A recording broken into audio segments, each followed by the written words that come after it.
Tal, queridos amigos, querida audiencia, bienvenidos a mi canal. Soy Gabriel, os hablo desde Guadalajara. Hoy es 29 de marzo y seguimos en esta situación de confinamiento tan difícil que estamos llevando todos. Pero bueno, pues quiero hacer un vídeo que de alguna forma nos insufle un poco de esperanza y nos levante un poco el ánimo y nos haga ver que hasta en los momentos más difíciles el ser humano es capaz de superarse a sí mismo. Os voy a hablar de una historia, o traigo una historia de amor, pero una historia de amor que se mezcla con la ciencia, que se mezcla con el coraje, que se mezcla con la enfermedad, que se mezcla con las infecciones. Una historia que tiene un marco en una época y en un lugar muy diferente al actual, pero que hace que denota que de alguna manera el ser humano reacciona más o menos de la misma forma, independientemente del espacio, independientemente del tiempo. Antes de nada, os quería recomendar tres libros. Os voy a recomendar tres libros. El primero es este, que se llama Guerreros, que se subtitula Reflexiones del hombre en la batalla, escrito por John Glenn Gray, que era un hombre que el día que le entregaban el doctorado en filosofía fue llamado a filas por el ejército de los Estados Unidos para combatir en la Segunda Guerra Mundial en el frente europeo. El autor hace un repaso a las experiencias individuales de los soldados pues desde la Primera Guerra Mundial, la Segunda Guerra Mundial, la Guerra de Vietnam, la Guerra de Corea, y nos muestra pues cómo hasta en los peores momentos el hombre es capaz de sacar lo mejor que lleva dentro de sí mismo, también de sacar lo peor. Es decir, en los momentos como salvando las distancias como este que estamos pasando ahora, se pone a prueba y se muestra el material del que está hecho el hombre. Y referido a lo mejor que saca el ser humano en estos momentos, os voy a traer esta historia que realmente es una historia de amor. Lo que pasa que es una historia de amor que se enmarca en un tiempo difícil y en un marco donde la enfermedad, el sufrimiento y el dolor es la constante. En una época donde la ciencia no estaba tan desarrollada, pero bueno, pues que hacía que las personas pusieran todo su ingenio y toda su inteligencia al servicio de la ciencia y en este caso un poco egoístamente para sacar adelante sus relaciones personales. Es una historia que he sacado, bueno, es una historia canónica que está en muchos manuales de la historia de la medicina. Cuando se habla de medicina, también os quiero recomendar este libro que se llama El siglo de los cirujanos, escrito por Jürgen Thorwald, que es un médico que vio interrumpida su carrera por una afección renal y que es un grandísimo escritor. Os puedo decir que es uno tal vez el libro que he releído 6 7 veces y no me canso nunca de leer, porque es para mí mi libro favorito. Algún día haré un programa sobre los libros que me han marcado, sobre los libros más interesantes que, a mi juicio, considero personalmente, lógicamente. Pero bueno, realmente eran dos libros, el siglo de los cirujanos y el triunfo de la cirugía, que en esta edición de Destino pues vienen juntos. De verdad es una delicia porque realmente nos hace entrar en el desarrollo de la medicina moderna y prácticamente a veces hace que podamos hurgar dentro de las heridas en las operaciones, que sintamos casi como huele el quirófano y también es un libro muy humano porque habla también de la psicología, del miedo, del terror de los pacientes y de cómo los sanitarios se esfuerzan en mitigarlos. Bien, el caso, entrando de lleno con la historia, nos situamos en los Estados Unidos de América, más o menos en el año 1892, cuando se abre el hospital de Baltimore, asociado a una de las universidades más prestigiosas de los Estados Unidos, como es la Universidad John Hopkins, que en tema científico, en tema sobre todo de la medicina, destaca sobremanera. El caso es que allí un joven cirujano llamado William Stuart Halsted, es el primero que ve un gran futuro en este nuevo tipo de institución de hospital asociado. Es lo que hoy llamaríamos un hospital universitario, donde los futuros médicos pues practican de alguna manera directamente con los pacientes y con sus maestros, en este caso en el arte de la operatoria. Halsted fue un médico muy renombrado, una persona fundamental para el desarrollo de la cirugía, sobre todo en su tierra, en los Estados Unidos. Había estudiado con grandes, por ejemplo, con Bill Roth, que era un cirujano de finales del último tercio del siglo XIX en Europa, de los más importantes, y era un hombre, sobre todo, que tenía una conciencia del avance científico muy grande. Frente a los cirujanos de la vieja escuela, él estaba implementando en ese momento las técnicas más vanguardistas en el desarrollo de la cirugía, como era, por ejemplo, el tema de la asepsia, es decir, de la desinfección del teatro de operaciones y de lo que llaman el campo de operaciones, y también en la aplicación de la anestesia, que ya por lo menos ya sí, desde que se había descubierto en 1846 en Massachusetts, en el estado de Massachusetts, pues ya se estaba extendiendo. A pesar de todo ello, seguía habiendo cirujanos que basaban toda su forma de actuar en la rapidez, y que ni siquiera utilizaban la anestesia, fijaos. Y que, bueno, el tema de la asepsia pues tampoco lo veían muy claro. Es terrible, es una constante en la humanidad que tenga que morir toda una generación para que un paradigma caiga y se imponga lo razonable. Esto lo podemos aplicar a otros sectores de la sociedad, del conocimiento, de la política, etcétera. El caso es que el doctor Halsted, hay un momento en que, bueno, se le entrega el quirófano y precisa de todo el personal, lógicamente de un equipo de enfermeras. Y entonces hacen una especie de... El doctor Halsted hace una especie de casting junto al director del hospital, a su mecenas, dijéramos, al hombre, a los que ponían la pasta, como siempre, la pasta de por medio, pero bueno. Y hace un casting para elegir un equipo de enfermeras.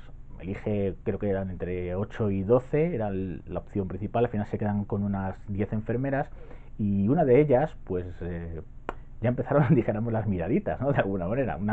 Una de las enfermeras, que se llamaba... Una de las enfermeras le hizo tilín, bueno, le hizo tolón realmente. Y quedó prendado de esta mujer. Esta mujer era lo que hoy diríamos una chica de familia, una familia bien, una familia acomodada del sur, con cierto porte aristocrático. Dicen que era una belleza. Se llamaba Helen Hampton, y procedía del sur de los Estados Unidos. Fijaos que la guerra de secesión todavía no hacía mucho que había terminado, y había ciertos recelos todavía entre los yanquis del norte, como era, por ejemplo, el doctor Halsted, y la contratación de personas provenientes del sur. Había como un cierto resquemor territorial. Pero bueno, afortunadamente el doctor Halsted tenía muy claro que allí iba a trabajar con él, iban a trabajar los mejores. En este caso el equipo de enfermeras eran las que por lo que llamamos meritocracia, por méritos, se fueran ganando el puesto. El caso es que empezaron a operar, empezaron a recibir pacientes, y bueno, pues en principio Helen y el resto de compañeras de enfermeras empezaron a trabajar de una forma normal. Ahí ya se fue haciendo un vínculo cada vez más fuerte. Parece que si primero se había fijado el doctor Halsted en Helen, parece que también Helen pues se iba acercando al doctor Halsted. Entonces surgió un problema. Y el problema es que en un momento dado la enfermera Hampton dice que no puede continuar. La sorpresa de Halsted, pues lógicamente es mayúscula, y se le viene un poco el mundo encima, y va a perder a su gran amor, que pues, y claro, en este caso estamos hablando de vidas humanas, y bueno, pues debería ser sustituida por otra persona porque no podía trabajar. ¿Cuál era el problema realmente? El problema era la dermatitis. Helen Hampton padecía un tipo de dermatitis que además se agravaba por las condiciones de los quirófanos de aquella época. Y aquí os quiero decir y recomendar otro libro de por qué la dermatitis se agravaba. Bien, en estos momentos el doctor Halsted estaba importando a Estados Unidos la técnica la asepsia, que en Europa había puesto en boga el doctor Joseph Lister. Y aquí os enseño un libro que se titula De matasanos a cirujanos, Joseph Lister y la revolución que transformó el truculento mundo de la medicina victoriana. El doctor Joseph Lister fue el primero que, dijéramos, estandarizó una forma para desinfectar tanto el campo operatorio los instrumentos y el quirófano entero, el quirófano en sí. Lo hacía mediante una cosa que se llamaba un líquido que se pulverizaba, se llamaba fenol, que no es otra cosa que ácido carbólico. El doctor Lister cogía todo el material, bañaba literalmente, sumergía todo el instrumental dentro de ácido carbólico. Luego todo el campo operatorio, es decir, toda la mesa de operaciones, el cuerpo del paciente era bañado literalmente con esponjas rebosantes de ácido carbólico. Y no solo eso, sino que además tenía una especie de pulverizadores que lo que hacían era pues todo el quirófano ¿verdad? Se sumergía en una nube de ácido carbólico, de fenol, que mantenía los gérmenes, mantenía los virus y bacterias a raya, pero que por contra hacía que mucha de esta gente acabó con problemas, por ejemplo, renales y en el hígado por la aspiración de la pulverización de esta nube de ácido carbólico que estaba suspendida en el quirófano, en el ambiente operatorio. Insisto, muchos médicos todavía eran reacios a incluir el tema de la asepsia, por lo cual se desarrollaban unas infecciones terribles que acababan con las personas en el depósito de cadáveres, y con muchos médicos contagiados también por estos mismos microorganismos que surgían del cuerpo de la persona y de las infecciones del peritoneo, por ejemplo, de las personas que estaban siendo operadas. A este proceso, por Joseph Lister, se le llamaba proceso de listerización.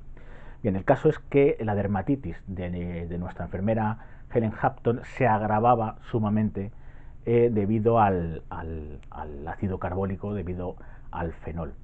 El caso es que se reunió el doctor Halstead con Helen y bueno, pues se resignaron a que Helen se tuviera que marchar. Helen había llegado a enfermera jefe, ojo, según las fuentes, porque era una extraordinaria enfermera, más allá de que se gustaran, tuviera el doctor Halstead preferencia por ella. Todo lo contrario que ocurre a veces en el mundo profesional actual en nuestro país. Pero el caso es que Helen, pues poco menos que se despide de él, hace las maletas ya para marcharse a su tierra, a un estado del sur. No recuerdo si era Virginia o alguna de las Carolinas, no recuerdo exactamente.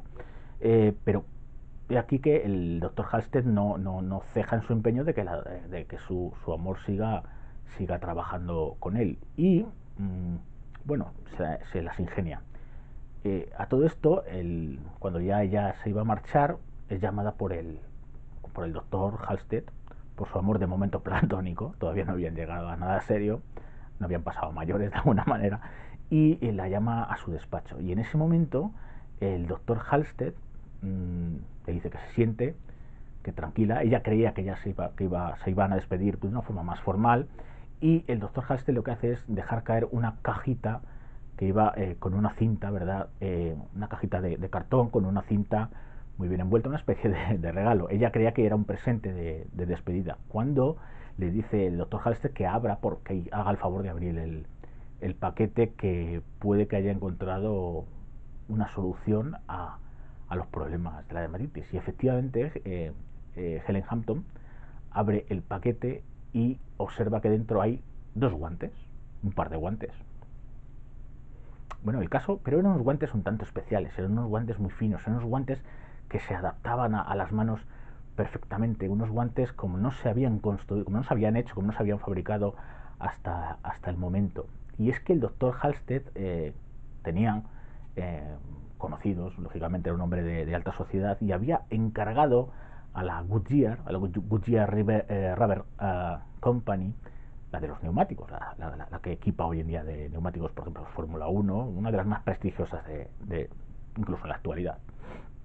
A esa compañía le había encargado que hiciera unos guantes. Hasta el momento, bien es cierto que se utilizaban ya los guantes en el mundo de las operaciones, pero eran guantes muy toscos, muy gruesos.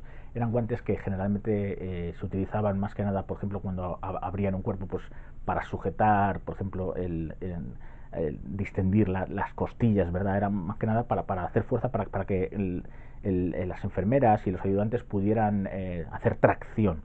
pero no eran unos guantes tan delicados. En principio creían que unos guantes tan finos se iban a romper, pero la experiencia, el empirismo, algo muy anglosajón, lo pragmático, hizo que Helen se pusiera los guantes y acudiera a trabajar de una forma absolutamente normal y con los guantes que le había regalado su amor platónico todavía, pues pudo, al final Helen se quedó en el hospital y siguió desarrollando su tarea.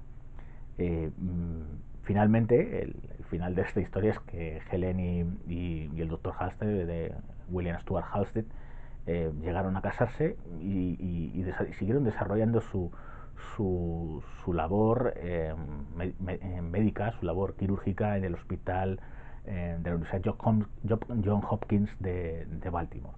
Así que fijaos, queridos amigos, con esto termino, fijaos la superación, el instinto de superación que tuvo y movido por el amor romántico, por no tener que perder de vista a la que iba a ser su futura mujer, hizo que el ingenio del doctor Halstead, unido al desarrollo de la industria, en este caso la industria de los neumáticos, la industria del caucho, hicieran que al final el amor pudiera seguir. Y luego, más adelante, el doctor reconoció que él en principio no se había dado cuenta que los guantes, bueno, habían ayudado a su futura esposa para poder seguir trabajando con él, pero nunca lo había visto como un elemento activo de asepsia, es decir, efectivamente, más allá del fenol, más allá de todo el otro aparataje que se utilizaba, él no lo había visto como un elemento de seguridad activa frente a las infecciones.